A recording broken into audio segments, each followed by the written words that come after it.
Seconde partie de ce numéro de votre émission Invité Afrique. Nous parlons notamment des projets étudiants pour lutter contre le chômage chez les jeunes en Afrique. Invité de ce numéro, Monsieur Paou Batana, directeur général d'IPENET Institute of Technology. Monsieur Batana, votre nouvelle trouvaille face aux défis que vous décrivez sur ce tableau, sur ce plateau, c'est ce que vous appelez les projets étudiants dont vous vantez l'efficacité. Alors, Monsieur Batana, d'abord, dites-nous, qu'appelle-t-on projet étudiant? Ah oui, tout à fait. Avant même de parler de projet étudiant, je voulais dire que, juste ajouter à ce que je viens de dire précédemment, les deux profils que j'ai cités, malheureusement, on n'a pas le temps pour que je donne tous les détails, mais ceux qui ont besoin d'informations peuvent nous appeler directement. Je parlais de génie logiciel et puis cybersécurité. Bon, ça, je pense qu'au niveau du pays, tout le monde a compris que les deux secteurs, si vous les faites, il n'y a vraiment pas de chômage. Donc, au moins, voilà, 4...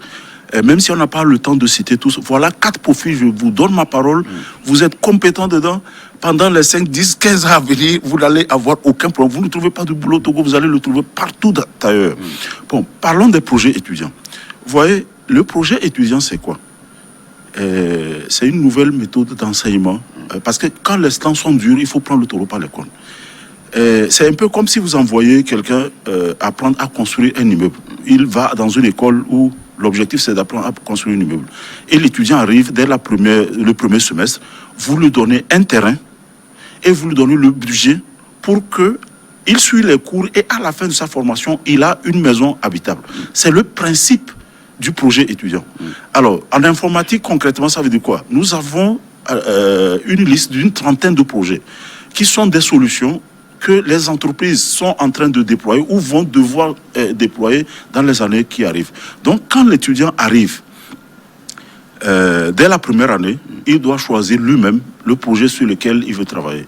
Et il y a le mécanisme d'encadrement est le suivant. Il y a un ingénieur senior qui est là, et entre les étudiants et l'ingénieur senior, il y a un encadreur des laboratoires. Et donc, lui, c'est un ingénieur formateur aussi. Donc, les deux travaillent avec l'étudiant pour pouvoir l'amener à résoudre le problème lui-même. C'est-à-dire que quand l'étudiant finit ses études, il va aller dire, OK, moi, j'ai ma licence, j'ai mon master, mais voilà la liste des problèmes que je peux résoudre. De sorte que, quand l'étudiant arrive à ce niveau, il ne peut pas être au chômage parce qu'il sait déjà résoudre le problème. Ce n'est pas de la théorie. Alors, donc, est-ce que c'est l'étudiant qui choisit le problème auquel il veut apporter une solution ou c'est vous qui le lui proposez? Non, nous avons... donc je disais, chaque année on renouvelle en fonction, parce qu'en informatique les choses évoluent très très vite. Chaque année on renouvelle, on a à peu près une trentaine de projets. Mais l'étudiant lui-même peut apporter son propre projet qui n'est pas dans cette liste-là. Et même lorsque on n'a pas d'encadreur en interne, parmi nos enseignants internes et externes, l'étudiant peut nous recommander un encadreur qui soit capable de l'encadrer sur ce projet-là. L'objectif des projets étudiants est le suivant. Il faut produire des gens qui créent, des gens qui innovent. Une jeunesse rompue à la résolution des problèmes. Deuxième chose, il faut connecter l'étudiant au monde du travail. C'est-à-dire que notre rôle, ce n'est pas seulement de former les gens, mais il faut les vendre. C'est-à-dire qu'il faut les mettre en avant pour qu'ils soient visibles des employeurs et des recruteurs. Alors justement, la connexion au monde du travail, de nombreux étudiants éprouvent ce type de difficultés. Ce n'est qu'après la formation qu'ils font leur première entrée dans le monde du travail avec des demandes de stage, comme vous l'avez souligné. Tout à fait. Alors, nous, on veut pas seulement former les gens, mais il faut les rendre visibles aux employeurs et aux recruteurs. Qu'est-ce que nous faisons? Dès que l'étudiant commence son projet, on a une page web qu'on appelle projet étudiant. D'accord? Sur cette page, tout visiteur peut voir la liste des étudiants qui travaillent sur quel projet et le taux de progression de 0 à 100%. Et nous faisons la publicité de RDC jusqu'à Mauritanie, les pays francophones. Et donc, les gens peuvent aller voir sur cette page-là quel équipe d'étudiants travaille sur quel projet, avec le taux de progression. Et il y a l'adresse email de chacun des étudiants de l'équipe et leur numéro de téléphone. Et le taux de progression de 0 à 100%. Et par exemple, de juin à aujourd'hui, nous avons fait visiter plus de 20 000 personnes, parmi lesquelles les recruteurs, les directeurs informatiques et même les curieux. Depuis la RDC jusqu'à Mauritanie, plus de 20 000 personnes qui les voient. Ça, c'est première chose. Deuxième chose, chaque année, nous organisons les journées portes ouvertes. Ça veut dire qu'on invite les recruteurs et les employeurs potentiels qui viennent voir les étudiants faire les démonstrations sur ce qu'il faut faire. Ce n'est pas des présentations, c'est des démonstrations. Si un étudiant vous dit que lui, il est capable d'installer un système qui va détecter les attaques informatiques et les stopper, eh bien, vous allez venir le voir en train de le faire. Et donc, tout ça, c'est connecter l'étudiant au monde du travail. Comme quand les temps sont durs, il faut sortir des méthodes robustes pour aider les jeunes à avancer. Il ne faut pas seulement assurer le savoir-faire aux jeunes, mais il faut les rendre visibles aux yeux des recruteurs et des employeurs. Alors, Monsieur Batana, vous êtes dans la logique des étudiants qui doivent travailler en entreprise. Alors, est-ce qu'il n'y a que cette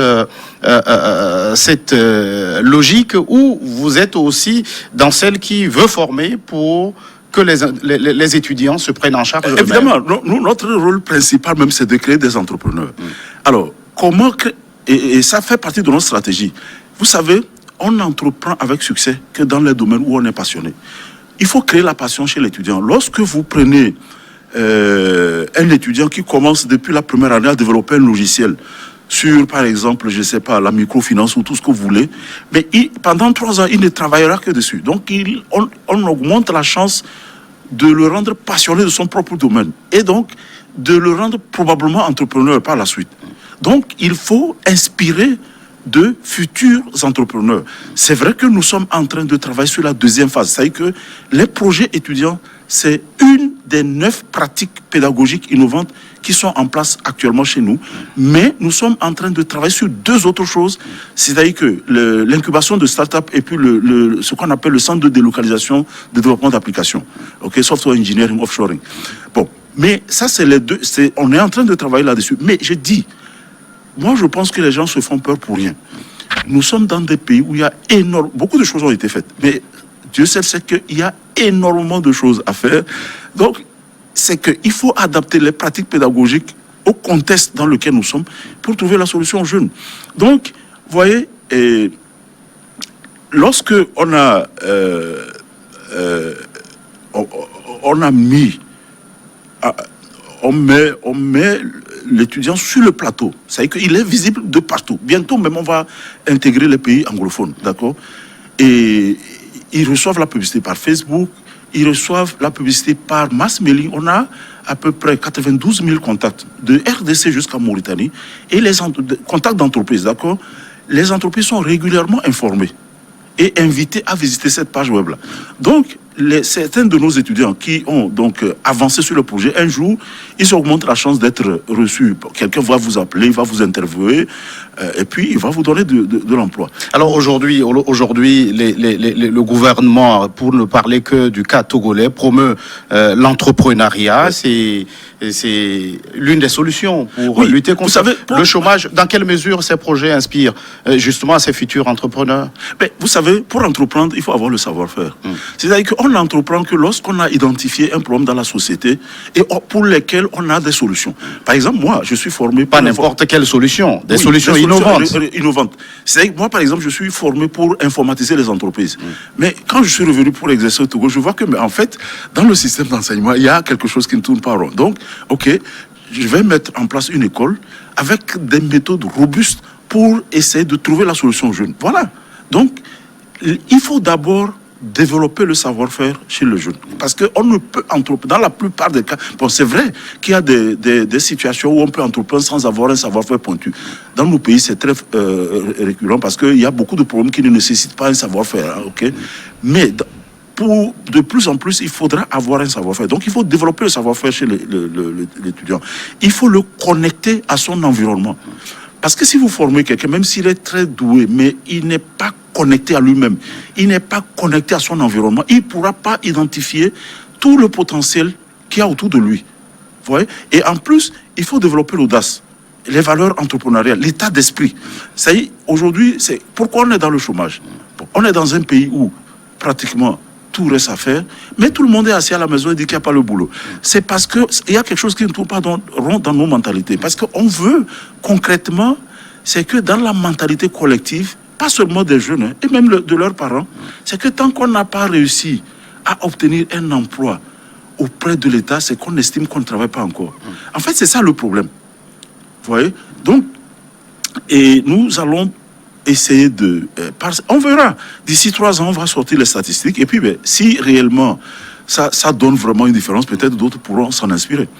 Alors, vous aimez présenter l'informatique, puisque c'est votre domaine, vous en êtes un expert, comme l'un des métiers d'avenir. Alors, aujourd'hui, avec la révolution numérique en cours sur le continent africain, vous pensez que ça offre un terreau fertile pour ces jeunes que vous invitez à innover? Oui, et je voulais dire que chaque fois qu'on m'invite pour parler de métier porteur, je suis obligé de parler de l'informatique parce que c'est ça mon métier. Mais je voudrais quand même qu'on commence à régler les problèmes les plus simples dans le domaine agricole. Dans le domaine agricole. Pourquoi est-ce que nous devons manger les poulets et les œufs venus d'ailleurs? Pourquoi est-ce que les ouvriers chinois doivent venir acheter des milliers d'hectares chez nous? Qu'est-ce que nous pensons que c'est le travail chez nous? Alors, comment entrevoyez-vous l'entrepreneuriat agricole? L'agriculture, alors c'est pas moi qui le dis, j'ai des voix plus autorisées. Par exemple, Dangote, on lui a posé, c'est quand même une référence.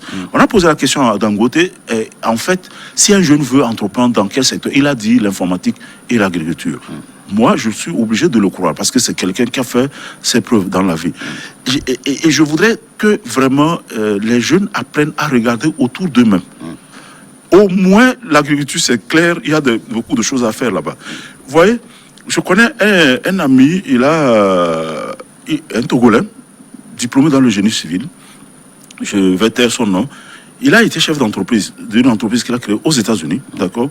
Et dans le cadre des projets que mène le gouvernement dans l'agriculture, tout ça, il a laissé son entreprise. Il est venu créer une entreprise dans le domaine agricole.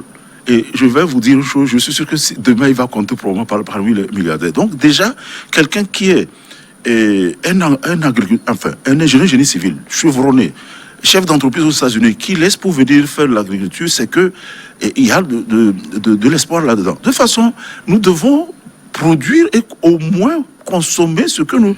Enfin, produire ce que nous consommons. Et en plus, on devait être exportateur net. D'accord, mais on mange tout le poisson, ça vient de Chine ou du Ghana, le poulet, ça vient d'Europe, et c'est pas normal. Alors, Monsieur Batana, dans votre logique, on ne se fait pas former pour attendre d'être embauché, mais plutôt pour avoir les capacités d'entreprendre soi-même.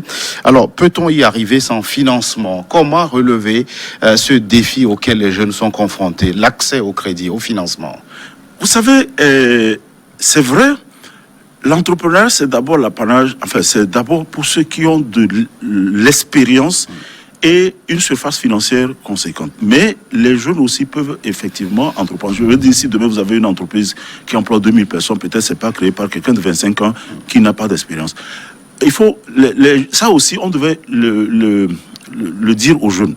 C'est-à-dire qu'une banque ne finance pas une idée. Une banque ne finance pas une idée. Il faut que les jeunes le sachent. C'est toujours comme ça dans les pays. Chez nous, on dit que si vous avez pris un bagage pour mettre sur le genou, quelqu'un peut vous l'aider à mettre sur la tête. Mais tant que le bagage est au sol, vous ne pouvez pas demander à quelqu'un de vous prendre pour le mettre sur la tête. Les banquiers sont ce qu'ils sont et je vais vous dire, ça ne va pas changer. Le banquier, il ne va vous aider que lorsque vous avez gagné un marché. Encore que si vous n'avez pas de caution, de garantie. Vous pouvez gagner un marché de 50 millions, vous n'avez pas de garantie, le banquier ne va pas vous financer. Maintenant, si c'est un projet que vous avez écrit sur papier, pour dire, ah, moi, si je fais ça va marcher, et puis vous allez voir le banquier mettre l'argent, le banquier ne va pas mettre de l'argent. Bon, et puis, ce que je voudrais dire, la majorité des gens qui ont créé des entreprises à succès sont partis de zéro. Alors, est-ce que c'est pas illusoire de dire à un jeune qu'il peut entreprendre à 0 francs? Vous voyez, la jeunesse d'aujourd'hui est plus intelligente que nous autres quand on avait leur âge. Mais il manque dans la jeunesse des valeurs. Par exemple, la résilience, la persévérance. C'est ça. Et ça, c'est la faute des éducateurs, de la société. Donc, les gens, vous voyez, je donne toujours l'exemple du Sénégalais qui voulait être un gardien, mais parce qu'on lui a refusé, pour qu'il a été chef d'entreprise. C'est que les gens ne connaissent pas les talents qu'ils ont, ils ne se connaissent pas. Il y a des gens qui valent beaucoup, mais qui estiment qu'ils valent beaucoup moins. Donc, c'est le rôle de l'éducation, de la formation, c'est de révéler les talents aux gens. Vous voyez? Donc, et puis, les jeunes, bon, parce qu'ils ne sont pas résilients, ils ne sont pas persévérants. Bon, quand ils commencent quelque chose et au bout de 5 ans, il n'est pas chef d'une multinationale, ils pensent que c'est un échec. Non. Non, moi, écoutez, moi je suis dans l'entrepreneuriat depuis 27 ans maintenant, d'accord. J'ai commencé par des cabines téléphoniques. À l'époque, j'étais ingénieur à Togo Télécom, d'accord. J'ai commencé par les cabines téléphoniques. Après les cabines téléphoniques, on a fait le cybercafé. Après le cybercafé, on a fait un cabinet. Après cabinet, on a fait l'école. Donc, entre-temps, il s'est passé quoi, 27 ans. Bon, maintenant, un jeune qui vient voir le résultat de 27 ans, il veut avoir ça 5 ans après, bon, il va dire qu'il n'en est pas capable. C'est normal. C'est que tout ça, ça demande de la résilience, ça demande de la persévérance, ça demande de l'ardeur au travail, ça demande de la discipline, de la rigueur et tout ça.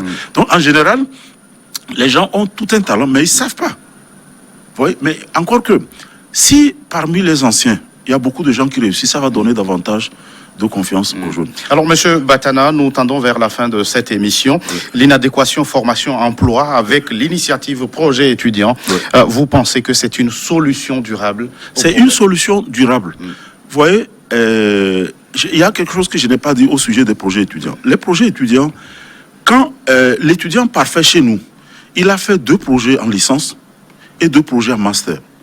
Et dès la 2e année, s'il a réussi avec succès son premier projet en première année, il est payé pour encadrer les étudiants. C'est-à-dire qu'il va avoir un ingénieur à côté de lui pour l'aider à encadrer les plus jeunes. Et il est payé. Donc, quelqu'un qui vient faire première année jusqu'à Master 2, il a déjà lui-même implémenté 4 projets. Il a encadré 2 à 4 ans les plus jeunes sur leur propre projet. Mais quand il sort, c'est un vrai professionnel. Donc, je vous dis, il a une attestation d'expérience professionnelle parce que la plupart des étudiants, des entreprises attendent d'avoir quand même quelqu'un qui a au moins 3 ans d'expérience pour le recruter. Donc, à partir des projets, ce n'est pas seulement rendre quelqu'un d'opérationnel, mais en même temps, il va accumuler de l'expérience dans la résolution de problèmes et dans l'encadrement des équipes. Vous voyez, donc je disais, l'étudiant parfait, il a exécuté, l'étudiant parfait chez nous, il a conduit 2 projets étudiants de première en 3e année, 2 projets étudiants en master 1, master 2, et il a conduit... Bref, tout son cursus universitaire. Alors, monsieur Batana, les projets étudiants pour lutter contre le chômage chez les jeunes, nous sommes malheureusement arrivés à la fin de cette émission. Merci d'être passé sur ce plateau. Je vous remercie. Merci à vous qui êtes restés en notre compagnie. À très vite pour un autre numéro de votre émission Invité Afrique.